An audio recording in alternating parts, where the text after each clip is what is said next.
सोचिए, क्या हो अगर इतिहास की सबसे जरूरी जानकारी को जानबूझकर हमारी किताबों से हटा दिया गया हो। मतलब एक ऐसी जानकारी जो इंसान की जिंदगी का पूरा आधार ही बदल सकती थी। तो आज हम इतिहास के उसी दरवाजे को खोलने जा रहे हैं जिस पर टॉप सीक्रेट का ताला लगा हुआ था। ये कहानी है साउंड के एक ऐसे पुराने कोड की जिसे ब्रिटिश हुकूमत ने दुनिया से छुपाना ही बेहतर समझा। और सुनिए, ये कोई कल्पना नहीं है, बल्कि एक ऐसा सच है जो हमारे अंदर की सोई हुई शक्ति को जगा सकता है। तो चलिए इस रहस्यमय यात्रा पर निकलते हैं। देखिए, कहानी शुरू होती है 20वीं सदी की शुरुआत में। जगह है तिब्बत के बर्फीले पहाड़, जहां एक ब्रिटिश मिशन ने अनजाने में ही सही एक ऐसे राज पर से पर्दा उठा दिया जिसमें दुनिया को बदलने की ताकत थी। तो बात है साल 1904 की। दुनिया को तो ये बताया गया कि ये एक पॉलिटिकल मिशन है, रूस के बढ़ते असर को रोकने की एक चाल। लेकिन जब कर्नल फ्रांसिस यंग हस्बैंड अपनी सेना लेकर ल्हासा के रहस्यमयी मठों में घुसे तो सच कुछ और ही निकला। उन्हें वहां कोई तोपें वोपें नहीं मिली, बल्कि उन्होंने देखा कि तिब्बती लामा कुछ खास ध्वनियों का, कुछ खास मंत्रों का उच्चारण कर रहे थे। और कमाल की बात यह थी कि उनके मंत्रों से वहां का फिजिकल माहौल बदल रहा था। मतलब ठोस चीजों में भी एक अजीब सी वाइब्रेशन महसूस हो रही थी। अब देखिए, ये जो खोज थी ये सिर्फ एक मिलिट्री रिपोर्ट नहीं थी। ये वेस्टर्न साइंस और एक बहुत ही प्राचीन समझ के बीच एक बहुत बड़े टकराव की शुरुआत थी। सोचिए, एक तरफ थी दुनिया जो एटम को समझने की कोशिश कर रही थी, और दूसरी तरफ एक ऐसी सिविलाइजेशन थी जो चेतना और ध्वनि से पूरे ब्रह्मांड को कंट्रोल करने का दावा कर रही थी। जरा सोच कर देखिए, उस समय वेस्टर्न साइंस अभी अभी एटम को समझने की कोशिश ही कर रहा था, और उनके ठीक सामने तिब्बत के साधुओं ने क्वांटम वाइब्रेशन का जीता जागता सबूत पेश कर दिया था। अंग्रेजों को यह एहसास हो गया था कि एनर्जी के साथ खेलने का ये जो विज्ञान है, अगर ये दुनिया के सामने आ गया तो साइंस की सारी परिभाषाएं ही बदल जाएंगी। तो अंग्रेजों को डर किस बात का था? डर ये था कि अगर लोगों को अपनी इस पुरानी विरासत की असली ताकत का पता चल गया तो वो दिमागी गुलामी से फौरन आजाद हो जाएंगे। सीधी सी बात है, जो इंसान एनर्जी के खेल को समझ जाता है उसे झुकाया नहीं जा सकता, और इसीलिए इस ज्ञान को दबाने का फैसला किया।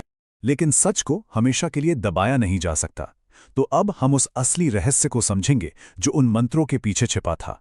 ये शक्ति शब्दों में नहीं बल्कि कहीं और ही थी, एक ऐसी जगह जहां मॉडर्न साइंस आज भी झांकने की हिम्मत नहीं कर पाया है। तिब्बत के साधुओं ने इसे शून्यता का नाद कहा था, और इसका सिद्धांत बहुत सरल था। मंत्र की असली ताकत उसके शब्दों में नहीं, बल्कि उन शब्दों के बीच की जो खाली जगह है, जो मौन है, उसमें छिपी है। सारा खेल उस साइलेंस का है। अब ये बात सुनने में जितनी सीधी लगती है उतनी ही गहरी है। जैसे जब हम कहते हैं ओम नमः शिवाय, तो हमारा ध्यान शब्दों पर होता है, लेकिन असली शक्ति ओम और नमः के बीच के उस सन्नाटे में है, उस गैप में है। और मजे की बात यह है कि आज के साइंटिस्ट्स ने भी पाया है कि जब कोई साधक इस गैप पर, इस अंतराल पर ध्यान लगाता है तो उसके दिमाग की जो तरंगें हैं, यानी ब्रेन वेव्स, वो अचानक से गामा स्टेट में चली जाती हैं। ये वही स्टेट है जब किसी का दिमाग एक सुपर कंप्यूटर बन जाता है।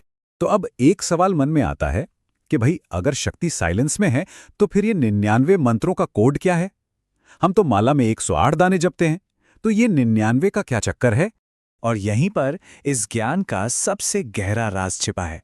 देखिए, तिब्बती ज्ञान के हिसाब से इंसान अपनी मेहनत से एनर्जी के सिर्फ 99 दरवाजे ही खोल सकता है। जो 100वां दरवाजा है, जिसे शिव द्वार भी कहते हैं, उसे धक्का देकर नहीं खोला जा सकता। वो 100वां कदम इंसान का नहीं, ईश्वर का होता है। तो चलिए अब सीधे उस तकनीक को समझते हैं जिसे 100 साल तक दबाकर रखा गया।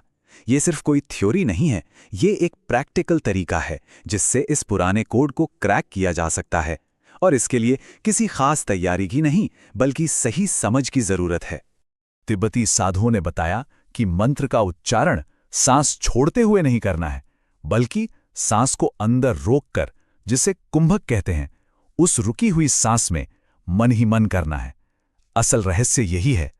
इसको करने के 3 बहुत ही सरल स्टेप्स हैं। सबसे पहला, रीढ़ की हड्डी एकदम सीधी रखकर बैठ जाइए। दूसरा, एक गहरी सांस लीजिए और उसे अंदर रोक लीजिए।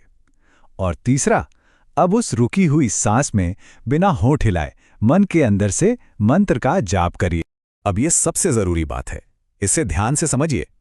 महसूस ये करना है कि आवाज गले से नहीं बल्कि नाभि के नीचे से आ रही है।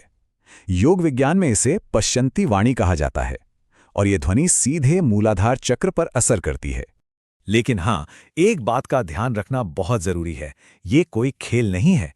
अगर बिना तैयारी के इतनी ऊर्जा जगा ली तो शरीर उसे शायद संभाल ना पाए। इसलिए शुरुआत में सिर्फ 11 या 21 बार ही इसका अभ्यास करें। तो आखिर इस तकनीक का असली मकसद क्या है? देखिए, ये सिर्फ एक मेडिटेशन की विधि नहीं है। दावा ये है कि ये हमारे अंदर की शक्ति के दरवाजों को खोलने की वो चाबी है, जिससे जिंदगी में वो बदलाव आते हैं जिनका वादा हमारे पुराने ग्रंथों में किया गया है। क्या हैं वो बदलाव? सबसे पहले, फोकस एकदम लेजर जैसा तेज हो जाता है। दूसरा, आवाज में एक वजन आ जाता है, जिसे वाक सिद्धि कहते हैं। और तीसरा और सबसे जरूरी बदलाव है सिंक्रोनिसिटी। मतलब ऐसा लगने लगता है कि जैसे पूरा ब्रह्मांड आपकी मदद कर रहा है। तो ये समझना बहुत जरूरी है कि कोई भी इंसान सिर्फ हाड़ मांस का पुतला नहीं है, बल्कि एक सोया हुआ ब्रह्मांड। अब जागने का वक्त आ गया है। ये ज्ञान जिसे 100 साल तक छिपाकर रखा गया, आज सबके सामने है। 99 कदम हमें चलने हैं और वो 100वां कदम महादेव खुद बढ़ाएंगे। सवाल बस ये है कि क्या हम सब उस यात्रा